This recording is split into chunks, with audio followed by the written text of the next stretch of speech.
ఈరోజు బడుగు బలహీన వర్గాలకు మాకు అవకాశం ఇప్పించిండు. మరి మా మేడం కూడా ఆ రోజులలో 2020లో కార్పొరేటర్ సీట్ ఇచ్చింది అననే. మరి దాని తర్వాత అలాగే చేయడం జరిగింది.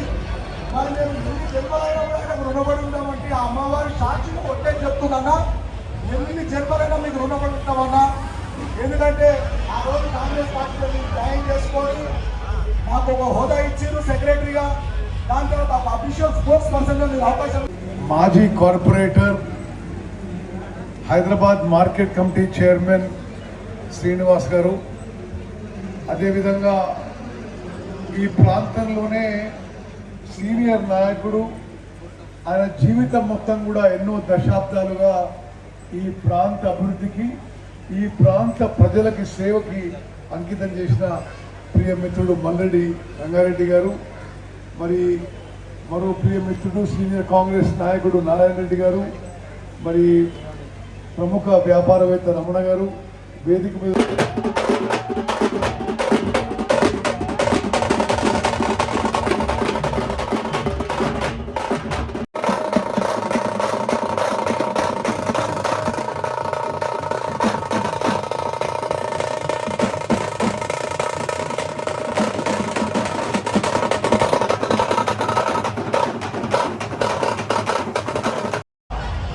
ఈరోజు బడుగు బలహీన వర్గాలకు మాకు అవకాశం ఇప్పించిండు.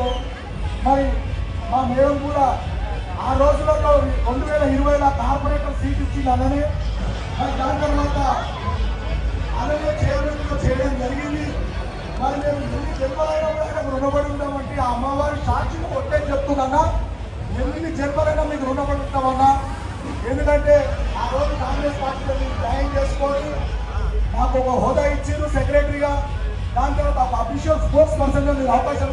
మాజీ corporator Hyderabad market committee chairman Srinivas గారు, అదేవిధంగా ఈ ప్రాంతంలోనే సీనియర్ నాయకుడు, ఆయన జీవితం మొత్తం కూడా ఎన్నో దశాబ్దాలుగా ఈ ప్రాంత అభివృద్ధికి, ఈ ప్రాంత ప్రజలకి సేవకి అంకితం చేసిన ప్రియమిత్రుడు మల్లెడ్డి రంగారెడ్డి గారు, మరి మరో ప్రియమిత్రుడు సీనియర్ కాంగ్రెస్ నాయకుడు నారాయణ రెడ్డి గారు, మరి ప్రముఖ వ్యాపారవేత్త రమణ గారు వేదిక మీద